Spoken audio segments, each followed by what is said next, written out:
Hi, welcome. In this podcast, we talk B2B marketing and what it takes to know your customer, innovate, and profit. We're glad you made it. This is The Campaign by 97th Floor.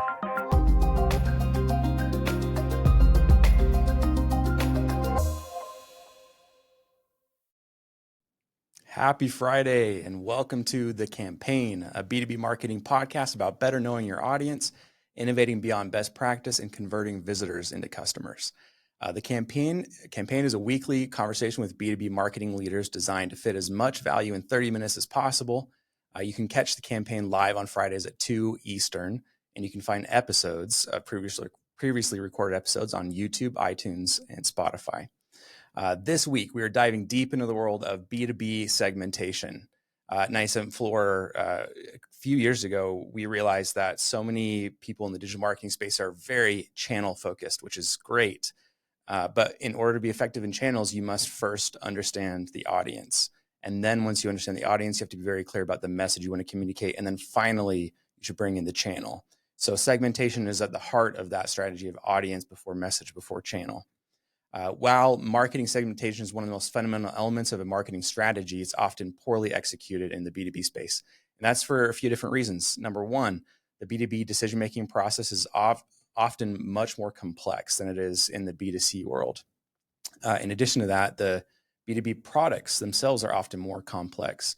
And the audiences in the B2B space are often much smaller than they are in the B2C space, making that more difficult to segment them. And then finally, B2B buyers are normally longer-term buyers. There's this idea of the 95-5 rule, which states that at any given time, only 5% of your audience is in market. And so you need to think about that entire market. However, in the B2B space, given that they're very rarely in the market, that can even be further exaggerated. So despite these challenges, today's B2B buyers are discerning and they expect personalized experiences that speak directly to their unique needs and pain points. And the backbone of that personalized marketing is quality market segmentation. So in this episode today, we're going to be exploring concepts like why segmentation is so important in B2B marketing, the types of segmentation, how you might slice your audience, audience research to add more meat and understanding each of those slices. And then finally, once we have that segment and that data around that audience, what do we actually do with that? How do we employ that?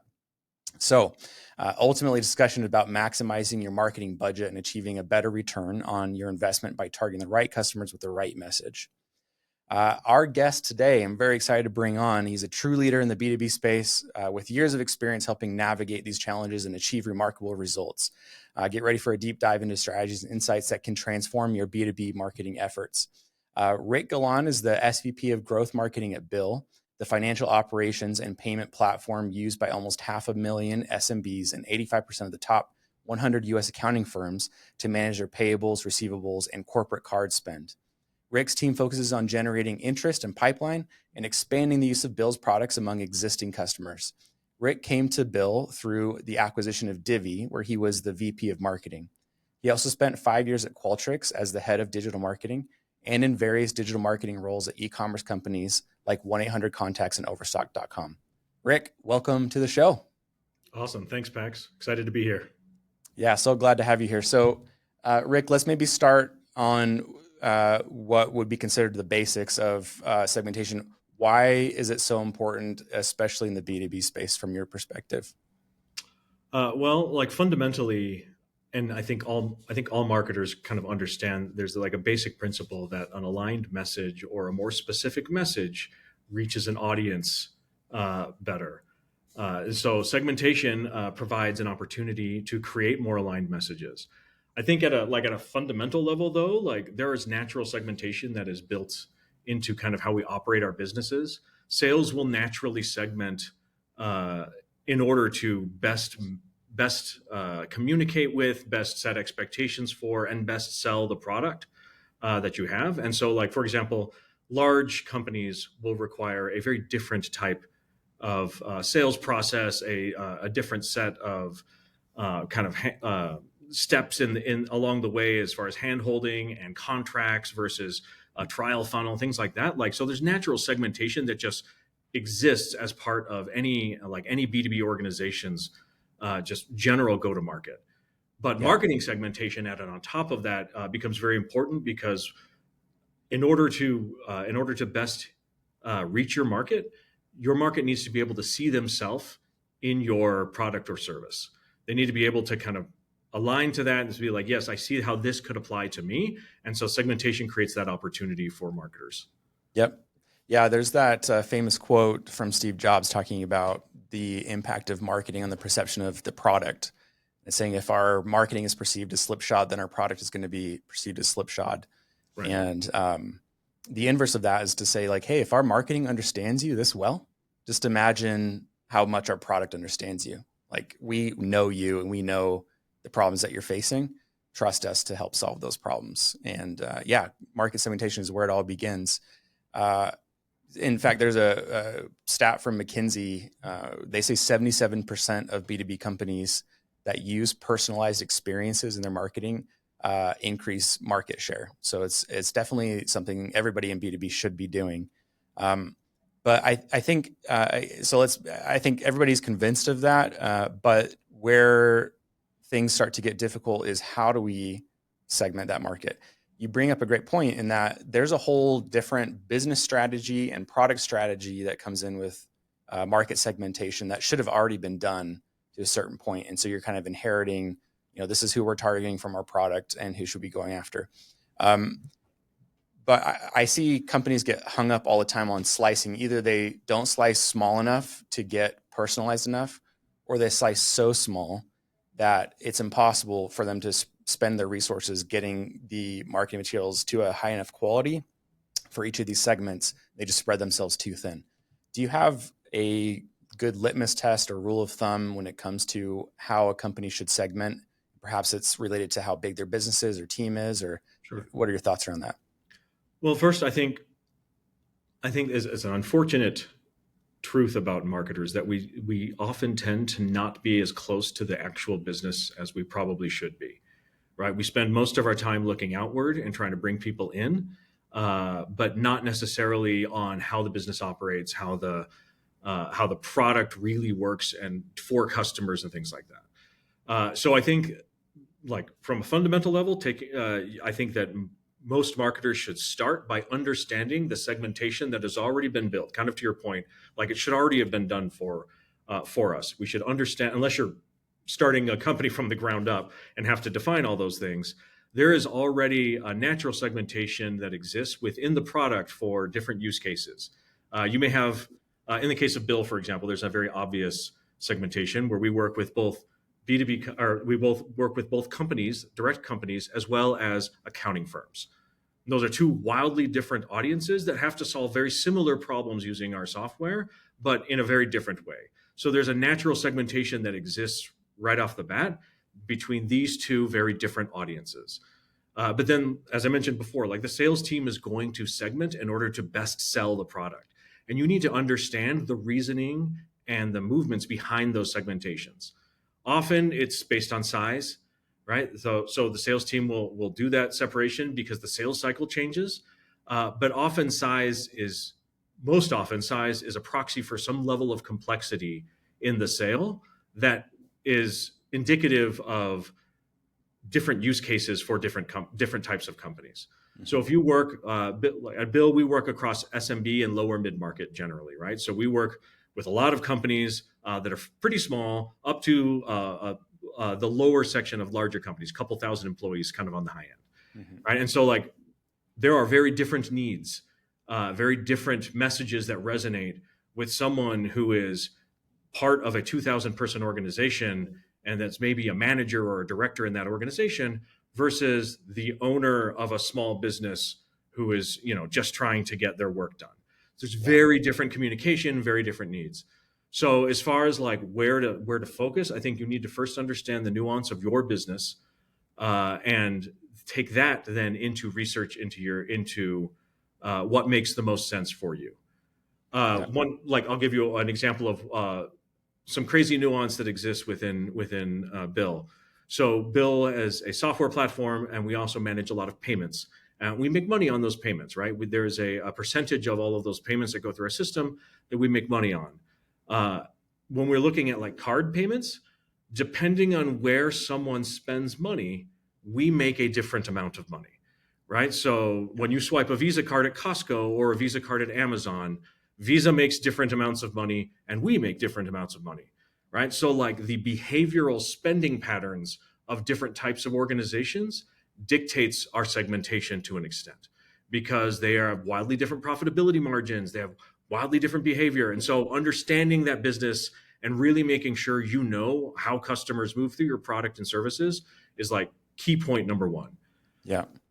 So when rubber meets the road, I think one of the things that we love to do in marketing is we like to talk about philosophy and high level things and what is the best way to do things. And then when the person sits down and actually has to do it, there's not a lot of clear direction on that. I want to run something by you, which is part of the history of Divvy that I happen to know, is it wasn't built for accounting firms, but it was learned through the process of just like hunting and pecking and trying that this really made sense for accountants. And because they're trying to control for this, they have this problem that Divvy solves, and the customers of those accountants have a problem that Divvy solves. And so it was just like this match made in heaven.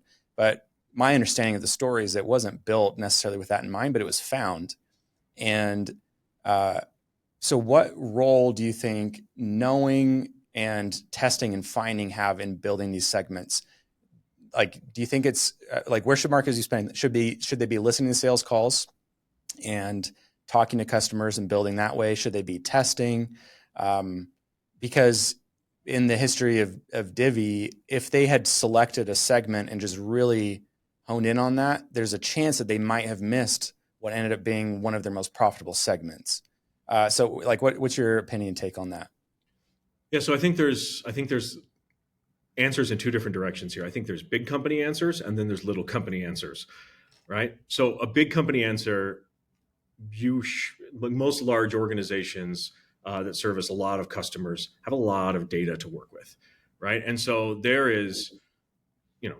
there are people with PhDs and doing this work, right? Of analyzing the data, of doing segmentation analysis on the database, on surveying, and building like factor analyses of your customers and what's important to them and how they use the product, and using that heavy data modeling to discover pockets of insights that you can then use to find new opportunities.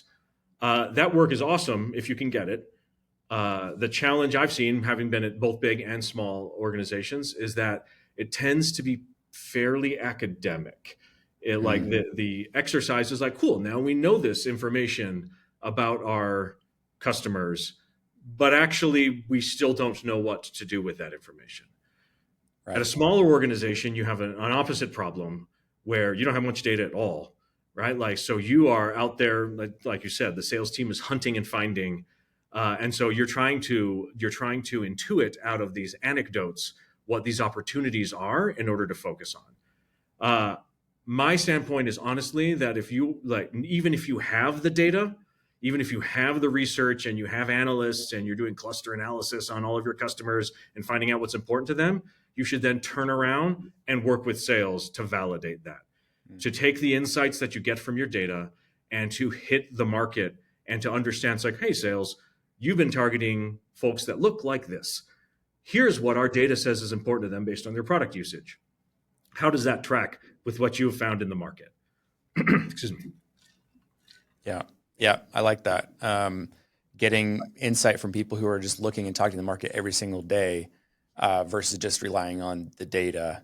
Yeah, I like that. Validating.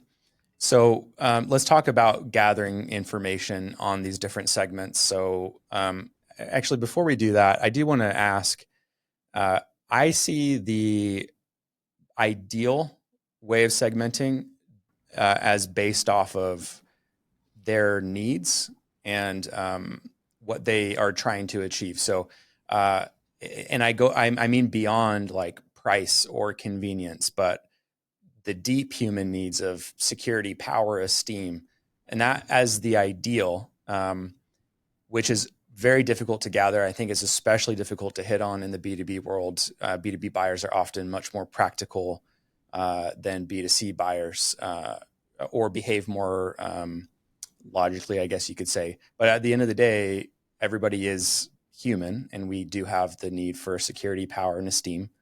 And I'm wondering, in your experience, you've been in the B2C world and the B2B world. Have you ever seen that applied in the B2B world, and from segmenting or targeting or messaging? I apologize for coughing a bunch here. Sorry about that. Definitely have seen that applied.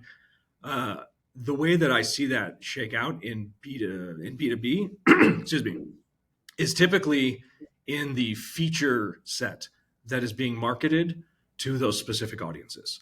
So there are, kind of to the point earlier on larger organizations. Oh man, excuse me, I'm all choked up about it. Larger organizations will typically have higher security needs, and so they will index higher on some of those. Some of those specific psychological kind of needs that you're referencing, right? Some smaller organizations are more concerned about enabling growth, about protecting from downside. Tends to fall up market a little bit, and so what you typically see with B2B segmentation is that, and the research on your customer database will typically show that these are the things that are more important to each of those types of organizations. And so they end up coming out into the messaging that you apply to the industries that tend to focus on security. HIPAA compliance, for example, is something that is not negotiable for a lot of organizations. And so if you have that feature set, that will end up on the like industry segmentation content, as well as the messaging that you develop for organizations that have that need. So yeah. I think those same concepts apply. You're just appealing to a larger organizational need versus an individual psychology, because businesses have their own psychology for sure. Yeah. And discovering that is what you're trying to figure out when you're working with sales. When you're looking at the data, you're trying to discover exactly what businesses need as an entity, as opposed to an individual on the B2C side. Yeah. I want to get on to the topic of what we do with this data. And I think this kind of hits it, which is, how do you balance the needs of perhaps conflicting or just very different needs of two people within the same organization and your messaging? So you're looking at like a homepage, and the CFO as well as the accountant is going to both look at that homepage, and they both may have wildly different needs out of your product. How do you balance that, or how do you think about the combination? Because when there's the ads or there's targeted emails, that's easy to segment and give them what they want. But when they're both going to view the same asset, like, how do you balance that? How do you think about that within your organization? Yeah, I think that's really challenging for sure, especially when you're looking at something like a homepage, which has to serve the needs of everybody. I think the only real answer that I've found is, if you are not going to be having a specific message to a specific profile, then you need to provide kind of a choose your own adventure experience with the message you do have, right? So people will gravitate to what's important to them. And so if you start with like this is what we can do for you kind of message that fairly well resonates with kind of both audiences, but then, focus on feature sets that can then be looked further into, right? So, we have security, and we have opportunities for growth or whatever, and those go off to pages that then go deeper into those topics. I think that by simply creating the opportunity for people to find their way to what matters to them is how you kind of bridge that gap. I like that. I've never loved the homepage where it's like, are you this? Click this button. And are you this? Click that button. Right. And I like what you're saying, which is more, here's this feature aspect or benefit, and here's this. And you can say whichever appeals to you, and then you go down that rabbit hole more, rather than saying like, who are you? Because I think that's very us focused and not you focused, even though it is asking them about them. But they're not interested necessarily in diving more into them, Right. That also tends to be a much more enterprise focused thing where there is like large buying groups and it's like, are you the CTO? Are you the CFO? Right? Like that kind of conversation. Like when, like we do a small amount of that on our homepage today because we have like 4 accountants, right? Mm. As an entirely different segment that could be its own business and a very different product set and feature set. But that's not the same thing as like targeting a same type of company and then like 4 different roles within the company. Like the you should be presenting your solution as a package that applies throughout an organization, but still give people the ability to find out what features matter to them. Yeah. Yep. Yep. I agree. I like that. So let's get talking in more on the subject of like, what do we do with this data, this information, or these segments? There's an interesting study by Smarter HQ that says 63% of consumers, and granted, this is B2C, but it says 63% of consumers say that they would stop purchasing products and services from companies that they perceive as being creepy when it comes to their marketing. Like, you know too much about me. This is way too personal. And yes, it is B2C, but I'd imagine there's some component of that that translates over to B2B as well. I think we've also, I get these LinkedIn messages all the time that talk about the stairs south of campus at BYU, as if that's going to compel me to respond to their message just because they know that I went to BYU. So it's like personalization that has no impact on the conversation or what they can do for me. So when it comes to personalization, what do you strive for? What are some of your tactics and tools, techniques for taking that data and then creating marketing materials that speak to that audience? Yeah, that's a great question. So I think there's a pretty big difference between personalization and like segmentation, right? So like Yes. personalization, typically the way you're talking about it, at least typically tends to be about the individual, right? And tends to be about like, I mean, usually it's focused on their behavior, right? Which I think is decent personalization, but can get into creepiness territories if you're not careful. Mm-hmm. The segmentation, however, is focused on their business, right? And so like personalizing to a business is very different from a like interaction perspective. I also get, I see you went to BYU. I also attended college. Go whatever, right? Like that kind of outreach and whatever that does nothing for anybody. But when I do get outreach that is personalized to the business challenges that I have, that is more interesting, right? Mm-hmm. And so I think that understanding those challenges is kind of the key, and making sure that your personalization and your message speaks to those challenges. I think that gets easier if you slice finer with segmentation, which is not usually something that's going to happen like on your homepage, for example. You can't have a bunch of like 1,000 different tiny slices of like micro industries and things like that on your homepage. You have to be broader when it comes to kind of your inbound, which is why you always see like tech and healthcare and retail, right? Like you see those on every website pretty much because those are kind of the broader swaths. Yeah. But when you're doing active marketing, you can take that like a couple clicks deeper and be like, you are a plumber and I have software that works specifically for the plumbing industry, and here is how, right? Mm-hmm. Like, and I don't know that we've ever done anything with plumbers specifically, but getting kind of focused in so kind of to your point earlier, so it's clear that I understand the challenges that you have as a business. I understand how our software can alleviate those challenges or how our services can make that better. And I understand what's important to you. Like that allows you to kind of permeate through all the marketing noise that exists that's generally for service, organizations or whatever, right? Like, anyway, so I think that a large part of that, figuring out exactly what to say and to whom, starts with, as we talked about before, starts with understanding your data as best you can, starts with talking to your salespeople. I like to look at the win-loss analysis to understand why we are winning in certain places. I think a really underserved area, though, that like I think marketers could do a lot more in, is actually coordinating with their sales team on like, where are you seeing momentum right now? What has you excited? Salespeople will find a hook and exploit the crap out of that hook. Yeah. Right. That's how they do it.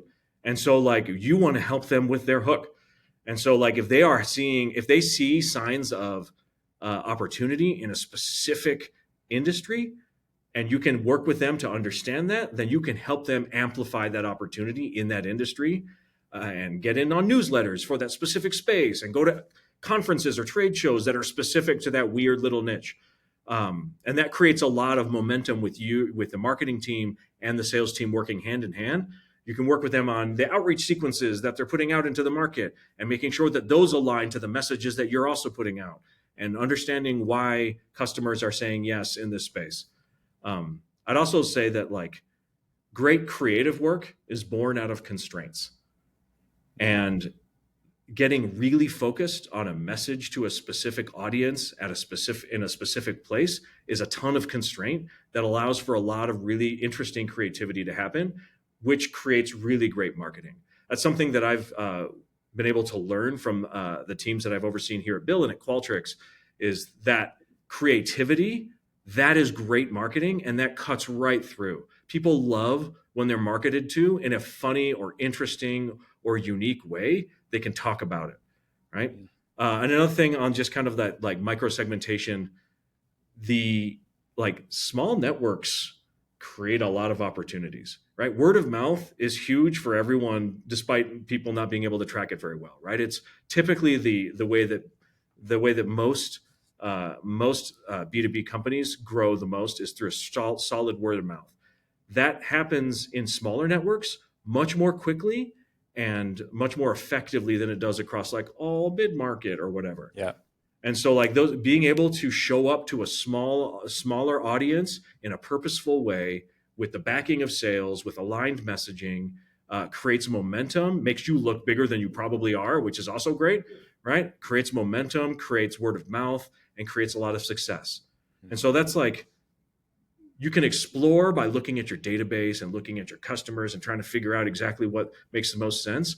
But the exploit part is what's really important. And that's, I think, born out of like a tight coordination with sales, a tight coordination with your content team to develop specific messaging for those audiences, and then hitting it hard, making sure that you are showing up in a positive and a creative way. Yeah. Have you experimented with personalized, like auto-generated assets, pages that are auto-personalized based off of IP address or any other identifying information? And have you had success with that? I have, especially at Qualtrics, where we were very enterprise focused, right? Like we would use Clearbit enrichment to like IP locate, whatever. That has gotten much harder since COVID. Yeah. And one challenge that I did find is like, depending on like, you have to be comfortable with a certain amount of getting it wrong. That happens. I remember at one point we were personalizing like chat for people that visited the homepage. It would pop up and be like, "Oh, I see that you're at wherever," and blah blah blah. And it was like 85% correct at the time using like Clearbit enrichment and whatever. Yeah. And 85 is not good enough. Because when some C-level whatever at an enterprise organization visits the website and we get it wrong, like they make a phone call to someone and like then it gets taken down, right? And so like you have to make sure that you're comfortable with personalization at scale being incorrect for a meaningful percent of the time, just based on how people work from home or work from different locations or whatever. Yeah. There are tools like we use today. We use 6 Sense to do a lot of personalization. Most of it is focused outward, right? Where we are building lists and propensity models and targeting people that way. But we have seen success where adjustments to your homepage or your site copy and content aligning to the individual visiting can have a big impact. I like to take it a step back from personalized and be like, you're probably in healthcare based on the fact that we think you're at this company. So we're going to tailor the message for healthcare. Right. And so like, if you get that wrong, it doesn't look wrong. It looks okay. So it's almost like changing your homepage to a version of a landing page.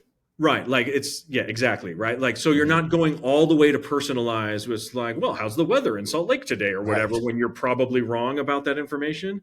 Yeah. And it's more about like, these are the key things that matter. These are the segments that matter to us based on the company and firmographics that we get from our personalization vendor or whatever. I think these people have these traits. So I will adjust the copy to align to those needs. If those needs are slightly wrong, oh well, right? Like most people don't convert anyway. It doesn't look, you don't look foolish.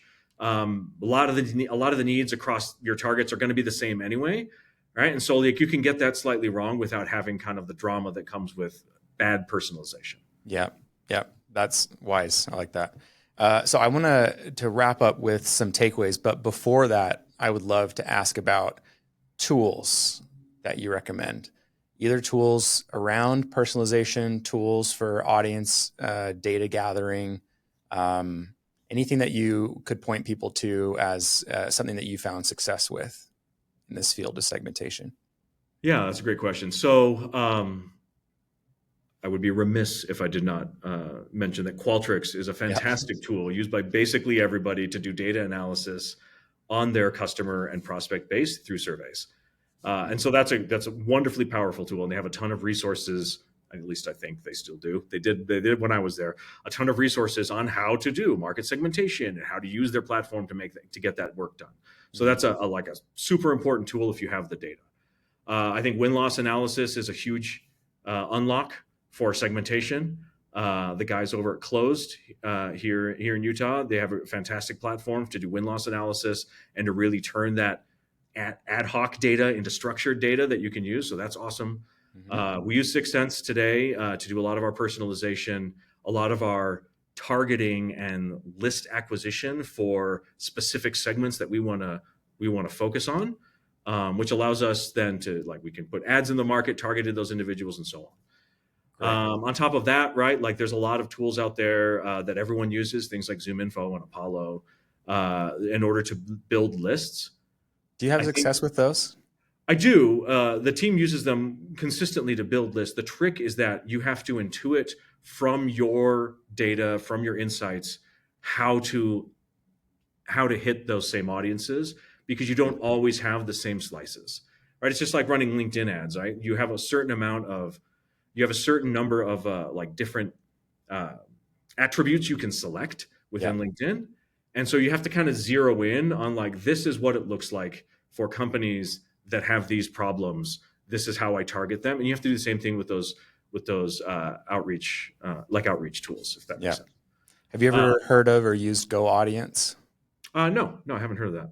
So they use direct sale or purchase data, I believe, to then create more targeted audiences that you can then import into other platforms like Facebook. But the reason I bring it up, I'm going to pitch this, and you can say whoever you want to at Divvy, but what I would love to have is credit card purchase data en masse for marketing purposes, but specific to B2B credit card purchase data. And I haven't found a great vendor for that. That might be a really great revenue stream for you guys to consider at some point. So to be honest, because we provide at Divvy, we provide a credit product, which requires us to understand credit rating as part of our segmentation, which is very challenging to get for B2B. We looked for a long time for credit card purchase data for B2B companies and also did not find that. So that would be a wonderful resource. There's a big need there. So let's hit takeaways for our audience as we wrap up. So some things that I jotted down I thought are really great takeaways. Coordinate with the sales team on where they're seeing momentum, and then help them with their hook. These people are out trying to find the honey, and so once they find something, you can come in and amplify that for them. Slice your segments fine enough in order to be able to speak to specific business problems. And that is a really great litmus test for am I creating too many slices here? If you're not fine enough to where you can speak to those business problems, then you need to keep going. Great creative work is built out of constraints, and the specific segments allow for that constraint in the creativity. And then small networks create lots of opportunities. Hyper-segmentation allows you to hit those small networks really hard. And I have to 100% agree. My experience with B2B is the number one true channel of B2B conversions is just word of mouth. Even the channels that your data says convert, there is a word of mouth component in most of those. They may click an ad, but then they're going to go and say, "Hey, have you used this? What do you think about these guys?"